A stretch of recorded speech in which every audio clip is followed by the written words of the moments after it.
Salam alaikum, Azul Fillaoun, bonsoir. Tebboune a officiellement lancé son initiative de Lem Chemel. Non pas depuis Alger, ni une quelconque autre ville algérienne, mais depuis une capitale étrangère, depuis Ankara. Un peu comme l'appel du 18 juin depuis Londres, l'appel de Gaulle à la résistance française. Sauf qu'en l'occurrence, Tebboune n'est ni en résistance, ni en exil. Quoique, si quand même, en exil dans son propre pays, puisqu'il est arrivé à la moitié de son mandat, sans avoir effectué une seule visite en Algérie. Est-ce que vous imaginez un président de la République qui se dit le président le mieux élu par son peuple depuis l'indépendance du pays et qui n'a pas effectué une seule visite dans son propre pays. Pas une sortie, pas un seul bain de foule, serait-ce dans un tout petit village dont on aurait choisi toute la population. Il vit reclus dans une forteresse, entouré de sa garde prétorienne, surveillé de près par l'armée dont il est Zama, le ministre et le chef suprême, et les Algériens tout autour, qui savent tous pourquoi Tebboune n'a pas visité son propre pays depuis son élection. Pardon, depuis sa désignation à la tête du pays par l'armée qu'il a imposé à la suite du boycott électoral le plus massif jamais observé dans l'histoire de ce pays.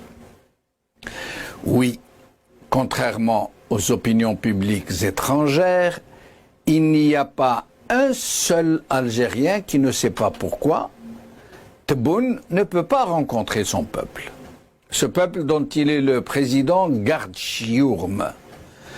Les observateurs étrangers ne le savent pas, eux, parce que la réalité est juste inimaginable pour qui ne connaît pas l'Algérie.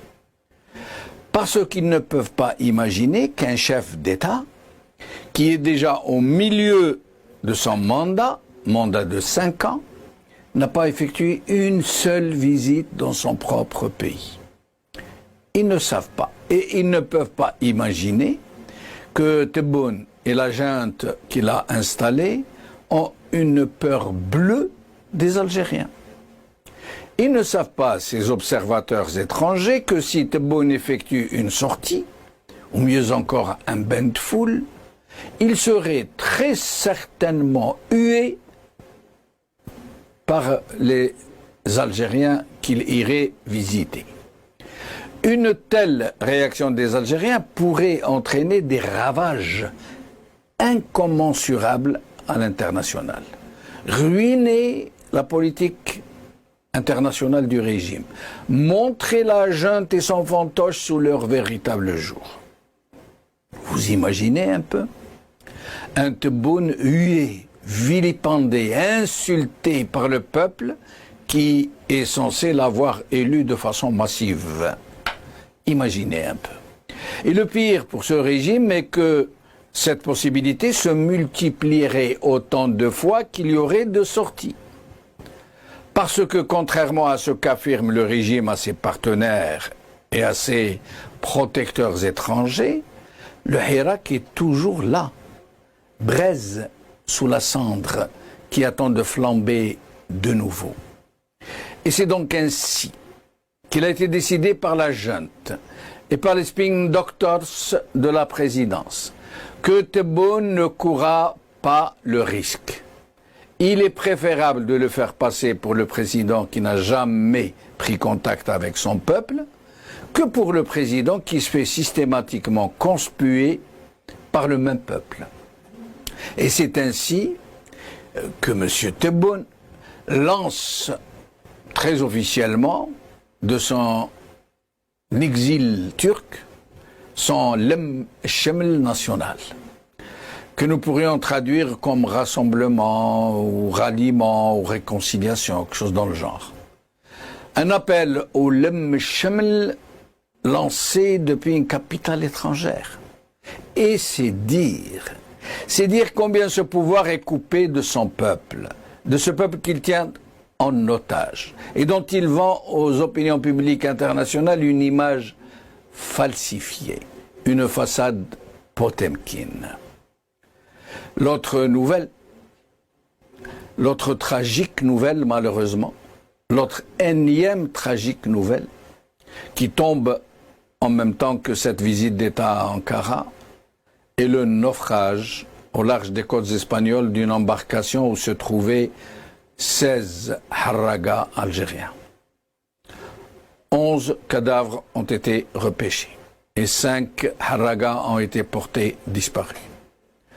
Encore de jeunes Algériens qui meurent noyés parce qu'ils ont cherché désespérément à quitter cet enfer qui est devenu leur pays.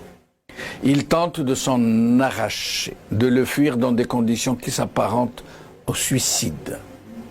Des jeunes qui savent ce qu'ils risquent, mais qui s'y risquent quand même, parce que leur pays est devenu invivable, parce que la jeunesse n'y a plus sa place, ni tous les Algériens par ailleurs, qui ne sont pas les clientèles et les doigts bleus du régime.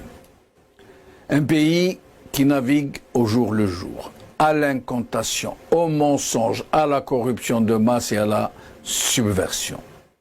Un pays pris en otage par une mafiocratie qui se sait enfin de ressources, qui ne dispose plus du seul moyen de sa politique, l'argent des ressources naturelles, dont elle se sert pour arroser ses alliés naturels et pour acheter la paix sociale, bien sûr.